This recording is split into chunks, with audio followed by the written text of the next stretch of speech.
Welcome to Why Don't We Dress for Dinner Anymore? With my co-host, Teddy Crockman, senior style icon. And my co-host, Melissa Pierce, entrepreneur and documentarian. Today we want to welcome Scottie Eskelund to our show. I'll just want to give you a little bit of a brief background about Scottie because it's so interesting. Scottie has an undergraduate degree in cross-cultural studies and a master's degree in mental health counseling, and is currently a licensed clinical professional counselor, specializing in working with polyamorous, queer, and trans folk as they navigate life transitions, neurodivergence, and he also treats anxiety and depression. Scottie began their fashion career in 2022 when they were walking through a thrift store and stumbled upon a slew of crochet blankets and was immediately inspired by their intricate designs. Scottie transformed those blankets into wearable art, and since then their fashion brand, Scottie by Design, has prioritized using unconventional materials and textiles to inspire their designs. Welcome to the show, Scottie. Thank you. It's so good to be here. I'm glad to join y'all. Thank you. I remember meeting you the first time, Scottie, very briefly. And I was just drawn to the outfit that you had on. And I remember asking you, oh my gosh, that outfit is just fabulous. What's it made of? What kind of material is that? And you said to me, it's made from old discarded shopping bags. What? Yes. It was amazing. And there was no way on earth that you would have known that he was even remotely wearing anything made out of shopping. It was like he transformed the shopping bags. They transformed. I'm sorry, Scottie. That's okay. It takes some time to adjust. Yeah. Because you have a little bit more of your masculine look going in here today. So yeah, I am wearing a suit jacket. Yeah, we are so bending. If I slip every now and then, forgive me. But anyway, so he said, yeah, it's made out of shopping bags. And I said, well, gee, you could probably make something out of baggies for me because I'm so tiny. Truly. So Scottie stuck in my mind. We shared each other's Instagram accounts, and since then we've been following each other and supporting each other on Instagram. Scottie does have a great Instagram site. Scottie, if you want to tell us what your Instagram handle is. Yeah, my Instagram handle is Scottie Ray Eskelund. So Scottie, Scottie, Ray, Rae, and then Eskelund, Eskelund. I'm sure you've written somewhere. He's got a fabulous site. You want to see some really innovative designs, it's fabulous. So, that being said, and I'm sorry I keep calling you he. I wanted to ask you, because you and I do share a mental health background. I noticed that you are an LPC, and I also am an LCSW. I was the director of my department at Elmhurst Hospital for many years, so we both have a therapy background. And I found it very interesting. I believe it was an interview of yours that I had read, where you said that you wanted to kind of merge your mental health background with your fashion designs. Could you just tell us a little bit more about kind of the psychology behind merging those two seemingly, and when I say seemingly, I understand there is a convergence, but for our audience who may not have a mental health background, could you tell us a little bit more about that? Yeah, absolutely. I mean, so much to say about that. I think first and foremost, for me as a trans person, clothes are so important. Like, fashion is so important. How I dress, how I present myself is almost exclusively pertaining to clothes. Whereas for some folks who are trans, they experience medical transition and engage in alteration to their bodies to align with their gender. For me, my gender identity very much is attached to my clothing, is very much attached to my styling. And so the clothes that I wear is a direct representation of who I am, of how I feel, of how I want other people to see me, how I want other people to perceive me. And so in my journey of experiencing my kind of trans awakening of being like, oh my gosh, yeah, I'm not a boy. Clothes was so central to that, of going to a thrift store, walking through the aisles and just grabbing anything that caught my eye and seeing how it made me feel, see how a bra makes me feel, see how a women's blouse or a skirt or a dress makes me feel. And so I think that was a big aspect of realizing just how much fashion is connected to our sense of self and also confidence and identity. And so I think there's that aspect that feels very important to me of being in the fashion world, wanting to inspire people, wanting to help people figure out how to express themselves in a way that's interesting to them. And then there's this other aspect of mental health and fashion, which is kind of the artistic medium that is fashion. I see fashion just like a canvas for a painter or a piece of marble for a sculptor. Fashion is kind of my way of sharing my point of view, of sharing my thoughts with the world. And my most recent collection was shown in January, and that show was all about the intersection of pollution, environmental challenges, mental health, and fashion. And so each of my pieces in my 12-piece collection kind of centered on a mental health concern, using discarded trash pertaining to that mental health concern.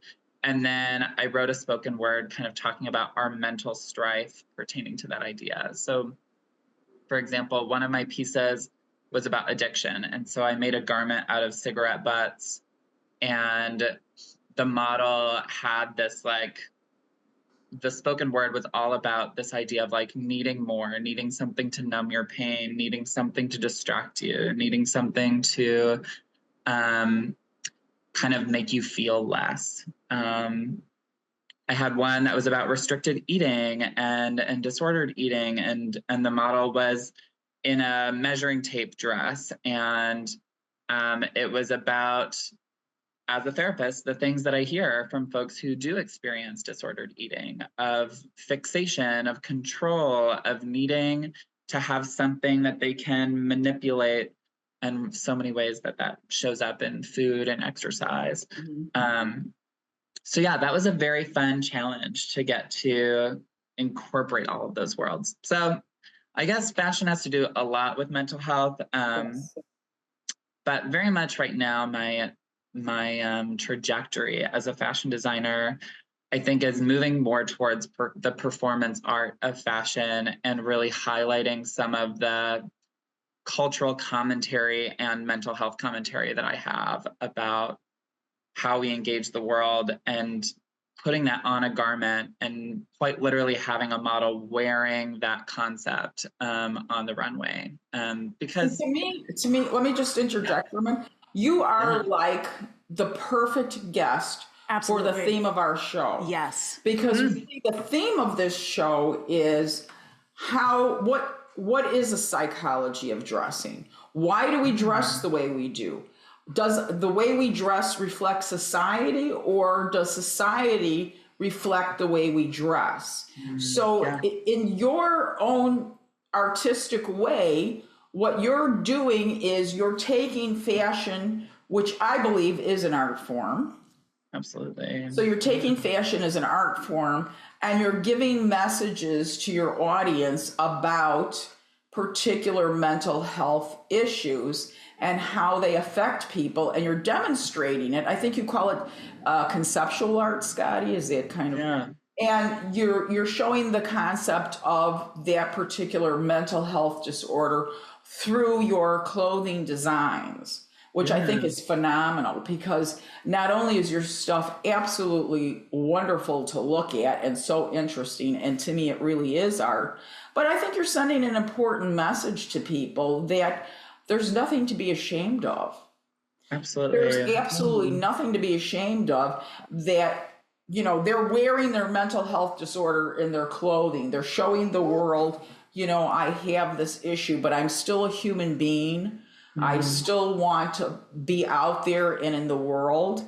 And I think that is such a wonderful and important message that you're sending, especially as we become more aware of transgender, non-binary, right, and queer folk. And I do want to make the distinction that it's not a disorder; it's just an identity.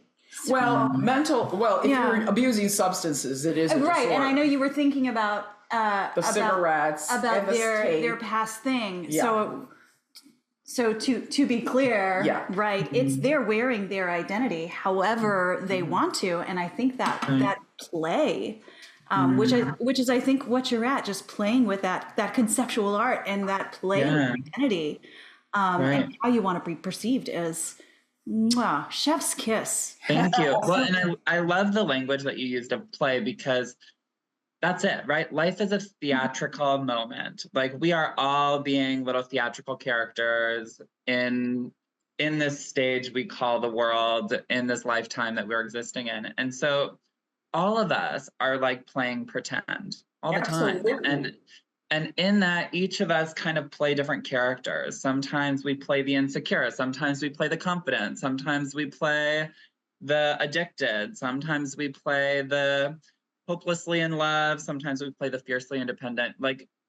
And how we dress, how we present ourselves, how we choose to get ready in the morning or in the evening or whenever we're getting ready is a reflection of kind of the energy that we are wanting to exist in. And this fun with fashion has been almost just holding up.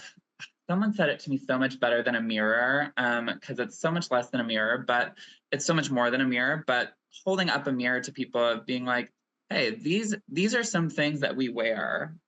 Sometimes we wear the idea that, like, one of my looks was on aging, that if I'm aging, my life is ending. And some of us wear the mirror that say, if I'm aging, I'm glowing up. I'm living a better, like, as I age, I get better. And some believe as I age, I get worse. And we wear those beliefs on our sleeves. And, absolutely. And to have to sit with, oh, shoot, like, I identify with that model, with that look, and it's telling me something about what I'm wearing in my life that maybe I didn't want to wear, or that maybe I want to reevaluate, or maybe I want to change my clothes and do something different. So what you're saying, Scottie, is you want your fashions to be thought-provoking. Absolutely. Yeah. So on that idea of play and thought-provoking, tell us why you're wearing what you're wearing today, because you have this it feels so intentional to me, but it looks so effortless. Like, your necklace matches your hair, your nails match your hair and necklace. Then you've got this jacket on, and it's just stunning against the background. So why did you select what you're wearing today? How did you feel and be perceived? Yeah, good question. So I'm wearing an oversized men's suit jacket that I have, like, cinched around the waist. Can you stand up a little? Yeah. Oh, look at that! Oh, an Obi belt. Oh, very I love nice. that. It's a leather Obi belt for those of you who can't. Like, giving very dynamic angles. I never thought of that. I like that look. Yeah, right. And so, I love that. I have a black jacket like that. I think I'm going to do that. Right. And everyone can do it. I love that. This is one of the things I love about fashion, is, like, you can take the simplest thing and make it quite impeccable and quite incredible by just manipulating You it. added one thing, and you made it into a whole different look. Yeah. It's a plain black jacket. In fact, I was telling Melissa the other day, we were talking about belts, and I said, I had never thought about wearing, like, a huge belt around this black jacket that I had. When I put it on, it, like, changed the whole look. And now that you stood up in that Obi, I'm like, I've got to do that look. Yeah, it's so fun. You like that? I know, it's, like, so good. I love that. It's so good. And then with, like, some high boots, it's just like, you're even good for the winter, you got pants on. So yeah, I feel like it's that combination of the masculine and feminine that I love. I Let me think ask you also, this. Just yeah, can I interrupt for 1 second? Let me just ask you this. So you love, intersecting the masculine and the feminine, that kind of thing. Now there are times when I see you on Instagram and you have a completely very feminine look. And then there are other times when you're kind of more, I would say today you're a little bit more on the masculine side, but kind of neutral. You have some other feminine components. Is there like particular days where you feel like dressing more masculine, or you wake up in the morning, you feel like dressing more feminine, or combining? I mean, how does the psychology of that work for you? Yeah. So, I mean, and I want to be clear, like for so many trans folks, that experience is completely different. But for me, as a trans non-binary person, the masculine and feminine don't feel real to me, like in the sense that I'm aware that according to society's values and understanding and definitions, that like my nails are high femme. But to me, my nails are just my nails. Right. Or like I used to wear high heels every single day. And to me, it was just like, I just like wearing high heels. And then all of a sudden one day I was like, nope, now I want to wear chunky sneakers every day. And like, then I'm in like a chunky sneaker era. So you're not waking up and actively going, how am I going to culture jam the heck out of everything today? Right. You're just like, this is what I feel like. And that's okay for me. Yeah. And, okay. and it's like there are some things in my closet that I feel like a year ago, I was like, oh my gosh, I love the shit out of that. Like, this is my vibe. This is my look, energy. Mm-hmm. And now like I put it on to go to an event and I'm like, ooh, nope. Like, I really don't want to wear this. And I don't know, like, I guess I see myself as an orb, and a human, and maybe an alien sometimes. Well, and I think that we have put so much into separating masculine and feminine just by the way we dress. And it didn't used to be that way in the 1700s, well, right? What I say to myself, I mean, there were still rules, but the rules were different. Yeah. But one of the points that I wanted to make was, and I've said this to my husband several times too, is, what does it mean to feel like a woman? What does it mean to feel like a man?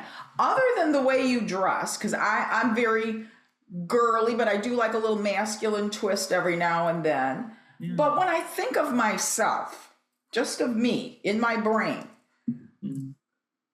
I don't feel like a woman, and I don't feel like a man. I just feel like a person. Because I like to wear earrings, that makes me feel like a woman. So in other words, feeling like a woman means you dress like a woman. Feeling like a man means you dress like a man. But other than that, in your brain, what makes your brain any different? I don't believe anything. You have political views, you have interests, you have all kinds of things you like to do. Some women like to cook, some men like to cook, some women like to knit, some men like to knit. I mean, what is it that we call male or female in our brain? I still haven't figured that out.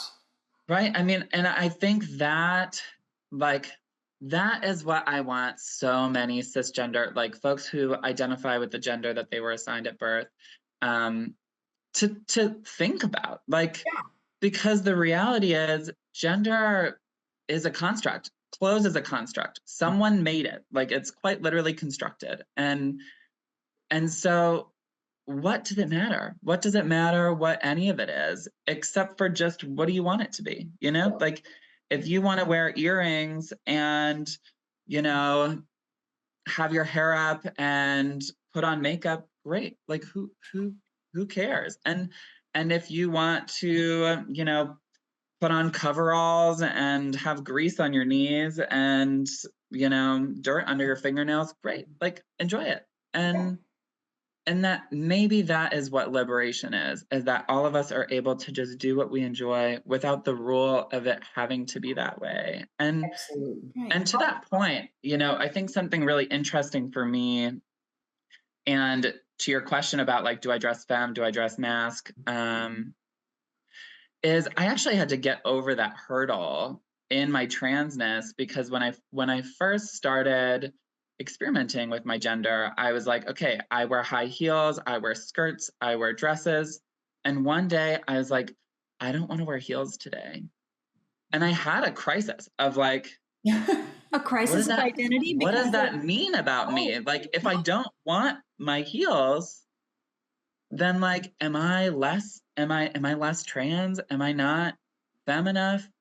And it's so quickly that our labels and our boxes and our identities become our prison as they are our liberator. And it's like, just as quickly as I was liberated as a trans person, then all of a sudden I was like, oh, now I'm obligated.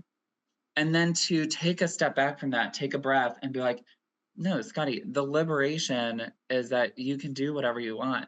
And so if you want to wear heels, wear goddamn heels. In other words, you felt, wear sneakers. Who cares? It sounds to me like you felt, because you were identifying as trans, that now you felt the obligation to seek and want to wear more quote unquote female things. And when you didn't, you almost felt guilty, because now you felt like, uh-oh, you know, am I going to be classified as just masculine as opposed to being non-binary? Right.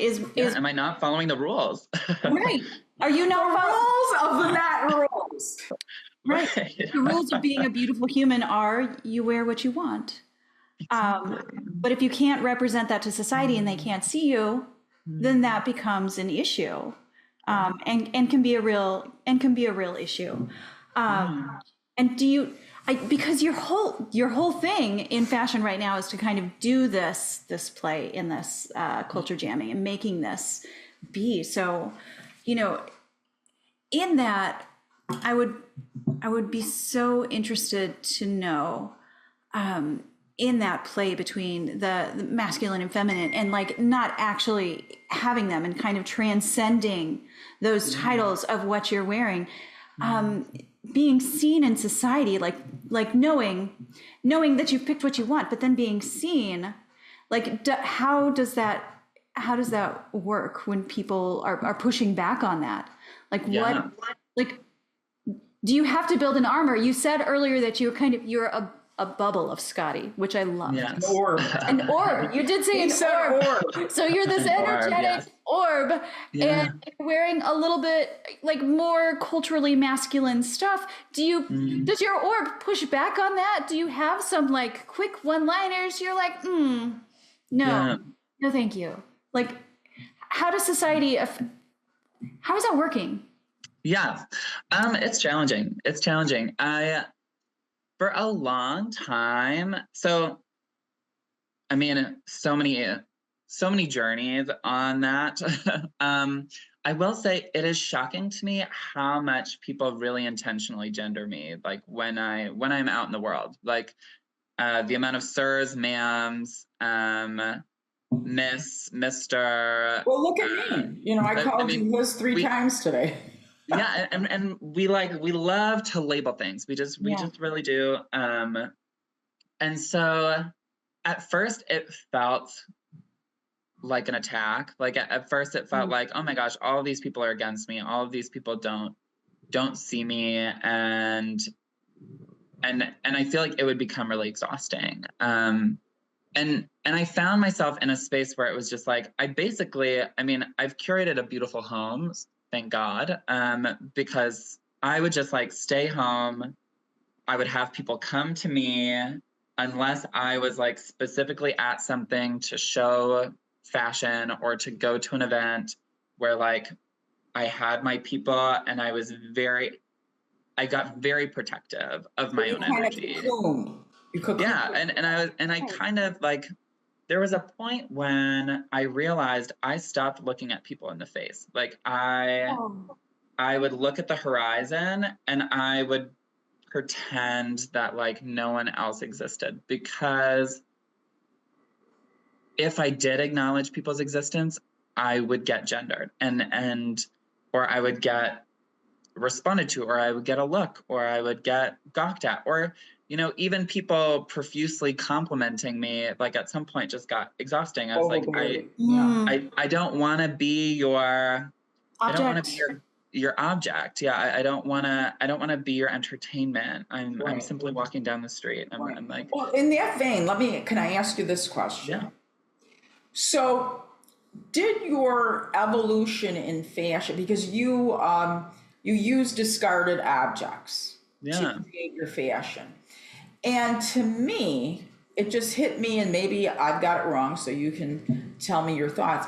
To me, using discarded objects and creating really beautiful things from those discarded objects almost appeared to me to be a metaphor for the way that society has disregarded and often discarded the queer and trans community. So was that purposeful, or is it just kind of coincidence? Yeah, absolutely. Very purposeful. And I think that's why, like, my inspiration in fashion, seeing that crochet blanket in the thrift store, like, felt so congruent for me energetically, because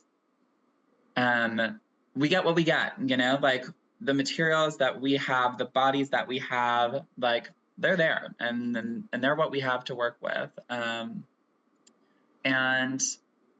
And the imagination and the ways that creativity can make really anything into anything. I found my own divine power in that. It really felt like I am my own creator, and I can do that not just with my body and with like my own expression, but I can do that with fashion for other people to experience as well. And then I can do that quite literally with different objects.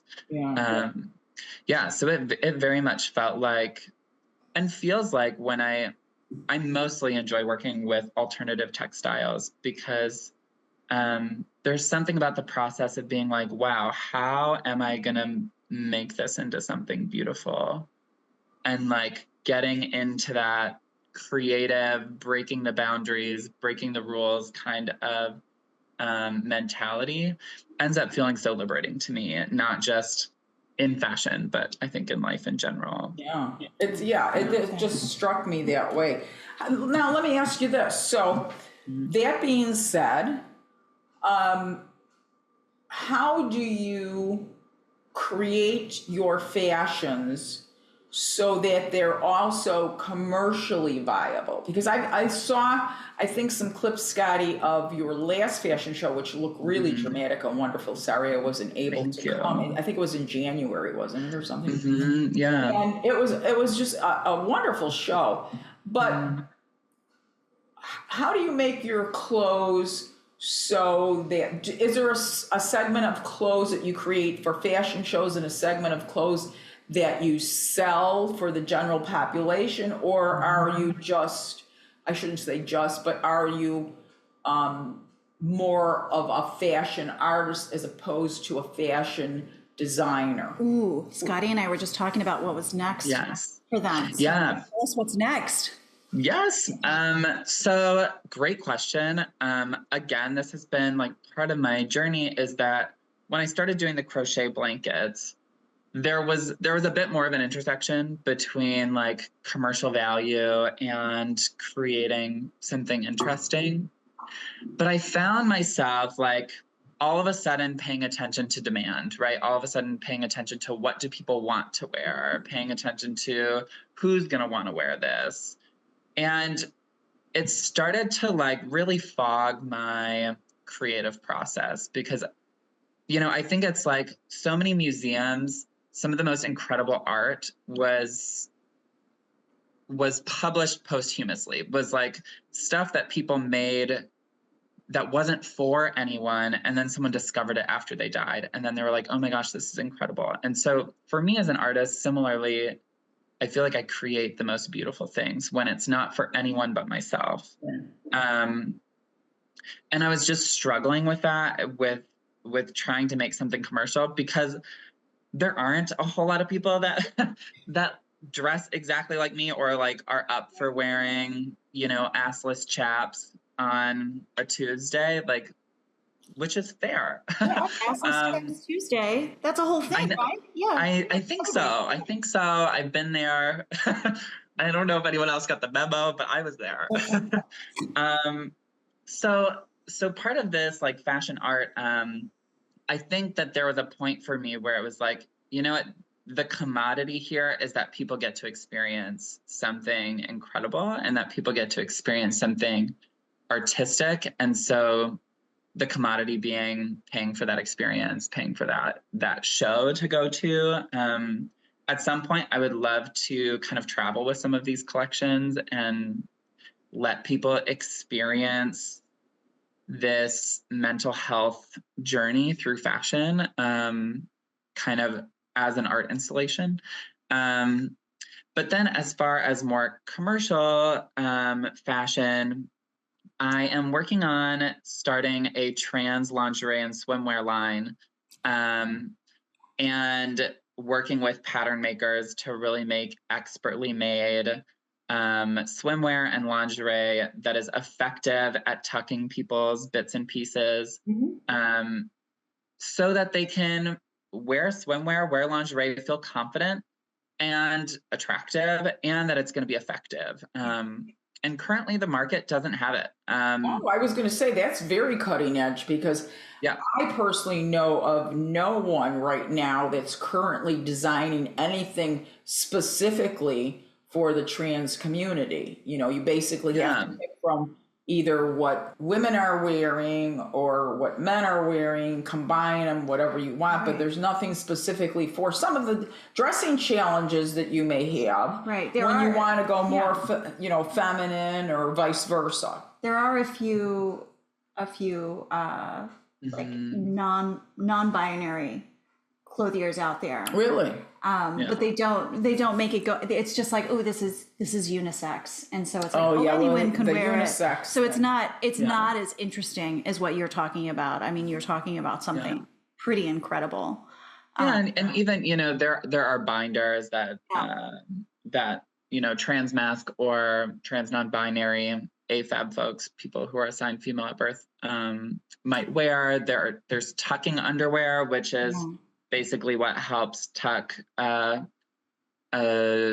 trans woman's bits, or a trans non-binary person who has a penis. But they're unattractive. They are uncomfortable. They're generally generally kind of deteriorate. And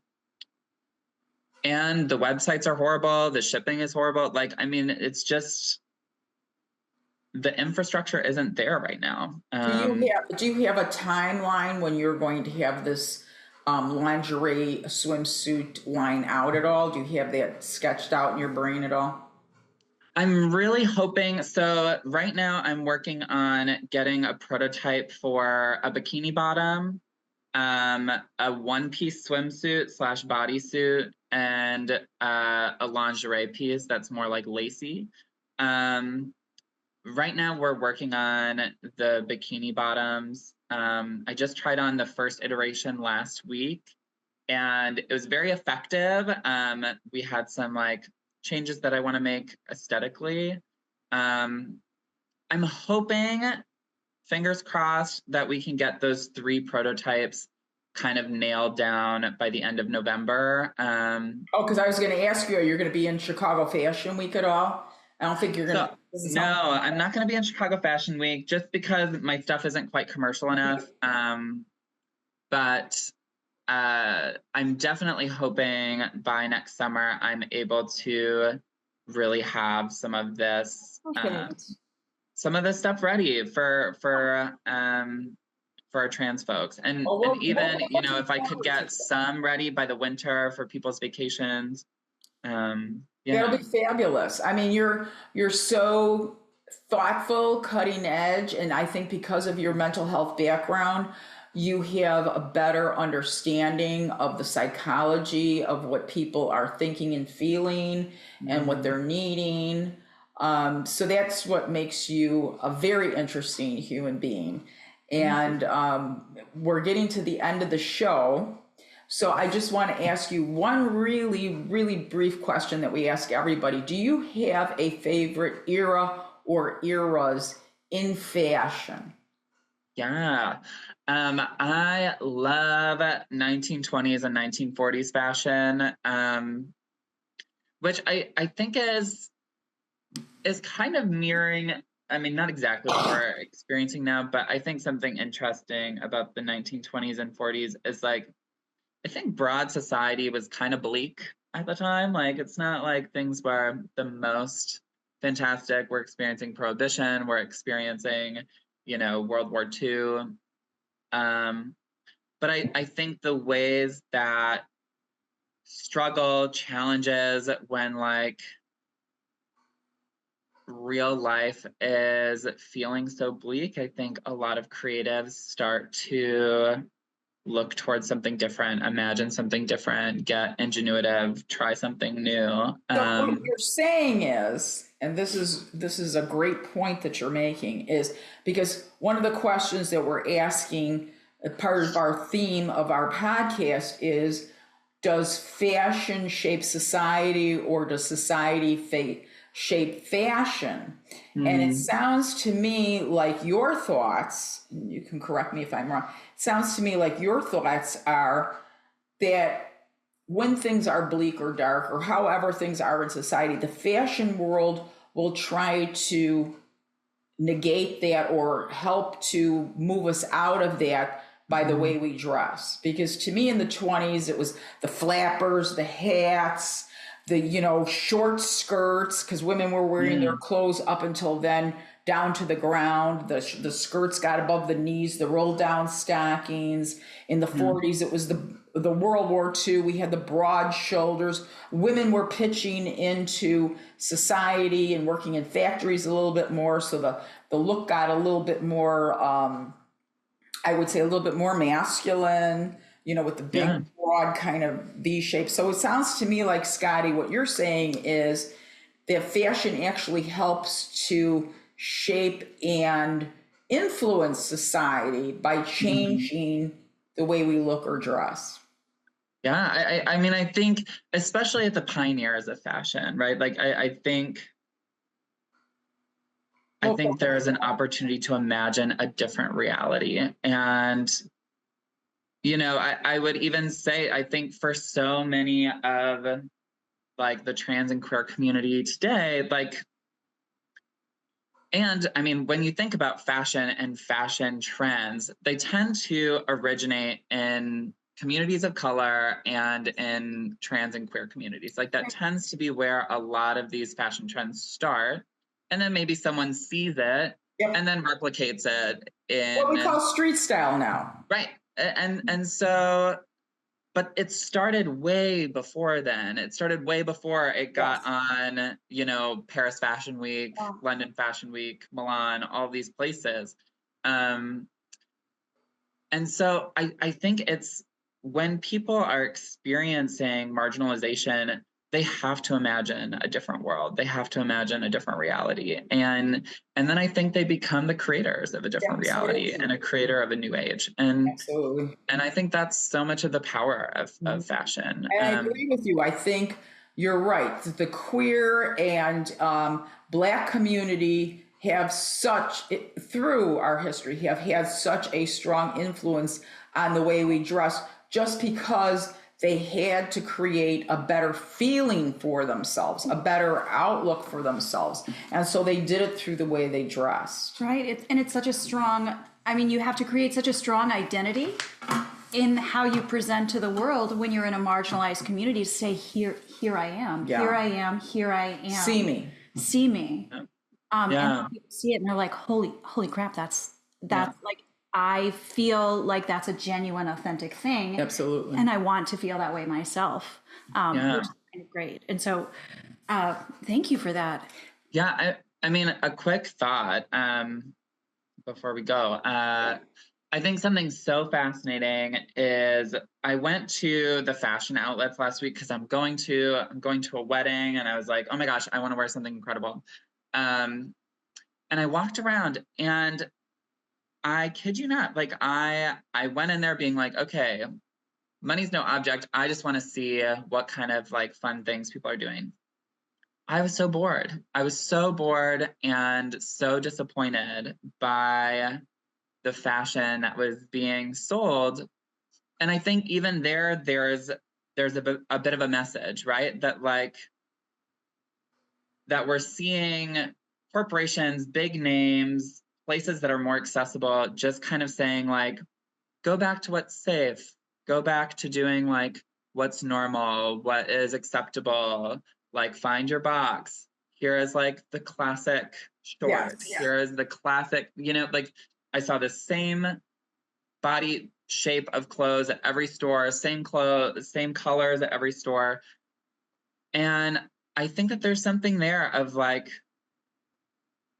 there is this pressure from society to say like, do what you're supposed to do, wear what you're supposed to wear. And then I think we have these trailblazers that are like, well, let me reimagine it. Mm-hmm. And thank goodness for those folks.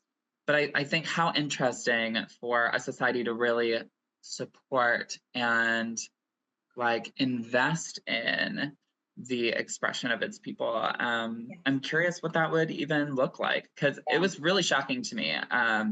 Well, that's what you're talking about, and we do have to go, I know, is the mass production, commercialization of fashion, where if you really want to look like an individual, you have to kind of develop your own style. Like you put that piece together, the Obi belt with your jacket. That's not something you're going to see hanging in a store. Right. So I think, not yet. I mean, we're going to show it to the world with our wildly popular podcast. Yes. And it's going to show up everywhere. But I think you're right, Scottie. It is just the commercialization, mass production of here, everybody looks the same. This is what society says looks right. And, we're not going to bother to be creative or innovative or anything like that. So if nothing else, I think we're going to leave the show today with more inspiration from you and knowing that we should all move out of our boxes. We should all try different things. Put on a menswear tie with a baggy pair of pants. Put on a dress and a wig and glamorous earrings if you want. Just wear whatever makes you feel good. Because psychologically, if you do feel great in what you're wearing, I know this is true for me, and I'm sure I'm not the only person in the world that feels this way, but I know if I feel especially good in something, I'm more confident, I'm more outgoing, because I feel like I'm presenting my real self to the world. Right. And research says that if you feel that way in your clothing, when people look at you, they rate you more highly on those things. So last question, we'll do it fast, but it's the most important one for this podcast. Scottie, why don't we dress for dinner anymore? I think people get scared. I think people get scared of judgment, and I think people get scared of not fitting in, and I think people get scared of how people might perceive them. I mean, do I look too so many times? Do I look like I'm showing off? Yeah. Right. And there are so many times where, like, for my own self, I've been getting ready and I'm not feeling great. And then I have something on and then I'm like, no, it's too much. And then I change. And immediately when I get there, I'm like, I regret it. Like, I regret that I didn't just express myself. And for a lot of my friendships, when I have a group of friends that I kind of went through my transition with, and as I just started dressing more bombastically, because I was like, I just want to wear whatever I wanted, it was so fun to see them feel inspired to be like, you know what, why not? Why not wear something that I feel fantastic in? I love that. Even if I'm just going to blank. And sure, people will comment, people will be like, oh wow, you like really dressed up. And you know what? Yeah, I did. And I feel great about it. So that so, you yeah, gave I us think a so much little of it. bit more encouragement to know that, because I think what we did have a previous conversation, you'll see in our first podcast, which basically, by the time people see this, our first podcast will have premiered. It premiered today. Yeah, but our first guest was Rachel J. Penka, a stylist. And one of the things we talked about was living in the Midwest and feeling judged by people. So I think that's part of what you're saying too, Scottie, is that, if you come into a party or a room or whatever, and you look a little too spectacular, sometimes we think that people are going to think we're show-offy or that we look goofy or whatever, when in reality, if you feel and you really love that outfit, you are going to shine at that event. Right. So I think we need to teach everybody, and hopefully we'll do that through this podcast, is to get out of your box, get out of your bubble, get out of your little cocoon, and just do what you want. And believe it or not, people will appreciate it. So thank you so much, Scottie. You were a 10 on a scale of our guests today. You're very interesting, and hopefully we can chat at some other point down the road in your career and find out what else is going on. All right. And beautiful human, please let us know how we can love and support you as you move on with your new fashion line and anything you're doing. Let us know. Thank you. It's going to be called Tucked by Scottie. And so keep your eyes open. We will. And I'll be giving you info as it comes out. Thank you so much for having me. It's been so lovely chatting with y'all. Thank you, Scottie. Bye-bye. Have a great day. Bye. So, Melissa, what did you think about our fabulous guest, Scottie? I thought that they were a beautiful human that is working in this incredible space of identity and belonging. Yeah. And just, I was so enamored and really wanted to hear more about this journey from not knowing what to wear because am I betraying my identity to, you know what, I'm going to wear whatever I want because I am not this construct of gender. I am a beautiful human being. But you know what I thought was really interesting?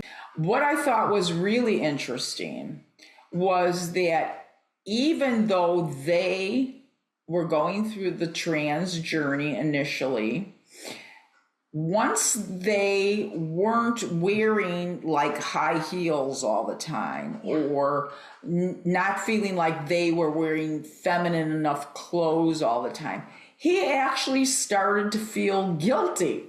So in some way, they were even because we're so used to putting ourselves in some kind of a gender box, that they had gotten stuck in the female box. And Scottie is non-binary, right? Which means he doesn't identify. They don't. Yeah. They don't identify. I'm sorry. They don't identify as male or female.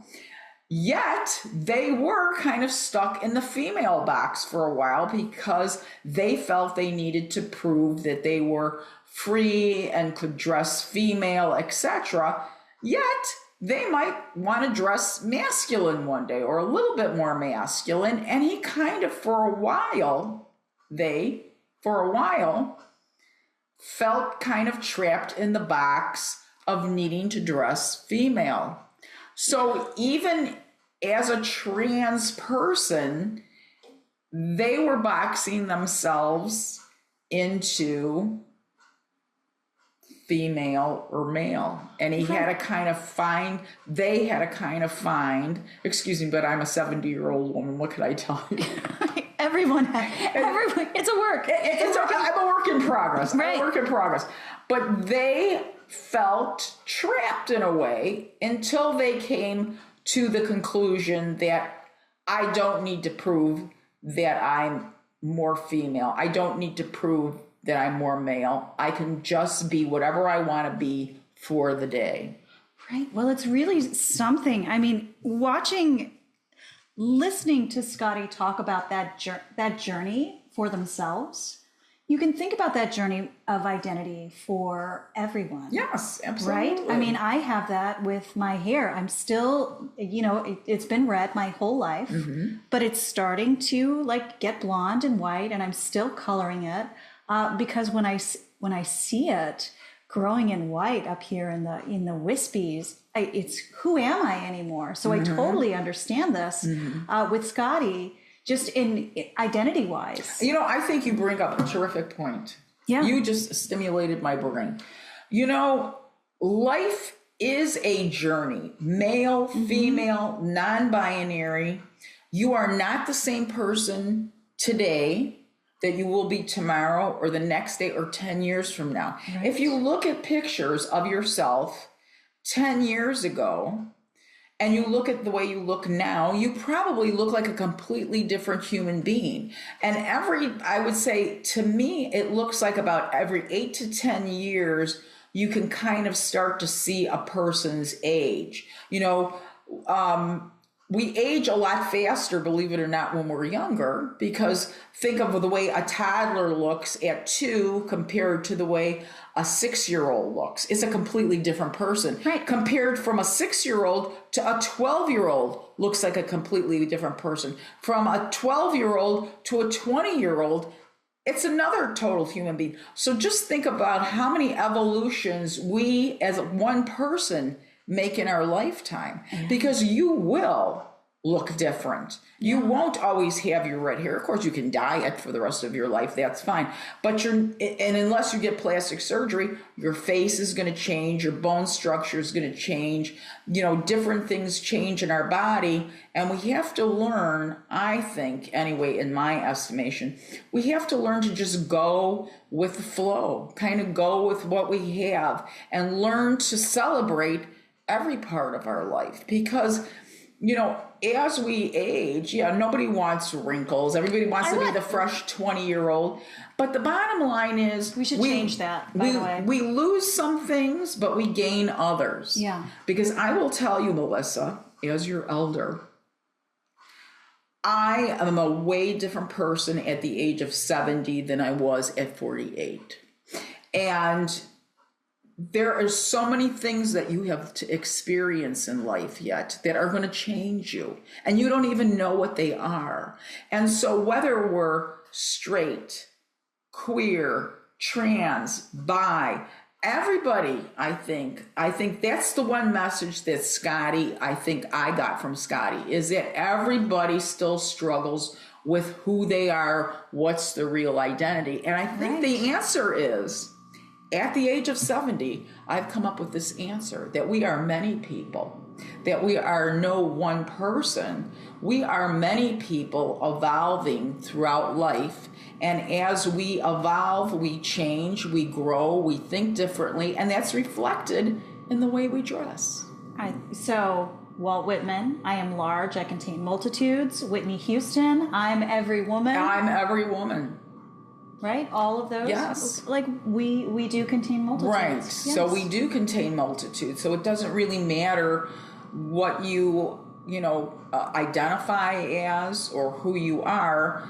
But I think the takeaway from this is wear what you love to wear what makes you feel confident and good. Mm-hmm. And as long as you feel confident and good, other people will get that message, because we know that fashion does communicate who you are. Fashion does communicate who you are, and I think in Scottie's case, Scottie has built a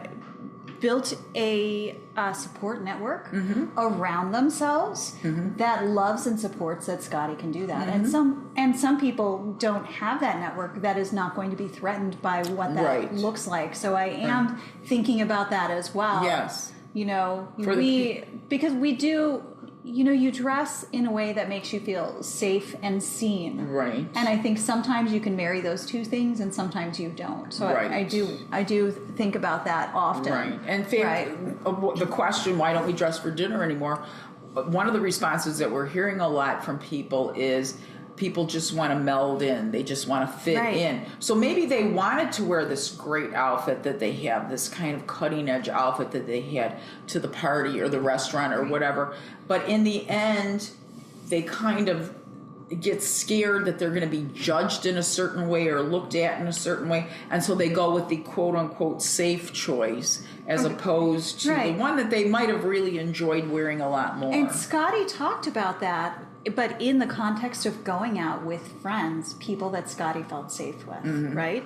And so I think that there is something there, right? As we talked with other people that we have interviewed, we've gotten people are too busy to get dressed. People are trivializing their lives. Scottie is talking about people are stuck in a specific box. And then that thing that we didn't address, that like feeling safe where you are. All of those things matter. Also, so I feel like that's everything is its own podcast. We need another podcast. Yes, we're gonna have like 70 podcasts. A sub podcast. Yeah, we're gonna have a main podcast and then sub podcasts of them. It's gonna be ridiculous. What about Scottie wearing an obi belt with an oversized suit jacket? I'm doing that. I would have never. That's my next look. This is like the blowing my minds with belts, which I know you and I have talked before off camera. Yes. But like I just have such a hard time with belts. I just never had given myself to permission to wear them except in very specific cases. Yes. And I didn't realize it until I saw other people wearing them in wildly different ways. Right. And it just that jacket that he had on when he stood up with the obi belt on. Yeah, they stood up with it. It changed the whole look of the outfit. All of a sudden I looked at that and I thought, I could do that. I have a plain black jacket. I have an obi belt somewhere around this house. I've got so many things.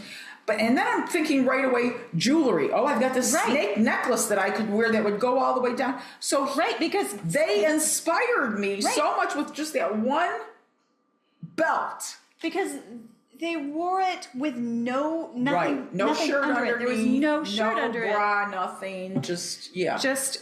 Just the jacket, but then that obi turned it into something, something that could have looked extremely schlumpy. Yes. Looked chic, high fashion. So chic, yeah. Like, incredible. So we learned something from all of our guests, I think. They all bring their own personality, their own sense of style. I think it's just so interesting to hear everyone's take on the psychological effects of dressing. Yeah. So join us again for Why Don't We Get Dressed for Dinner Anymore? That's a lie. Join us again for Why Don't We Dress for Dinner Anymore? Right, I said get. Bye, everyone. Bye. Okay. Oh, you gave him kisses.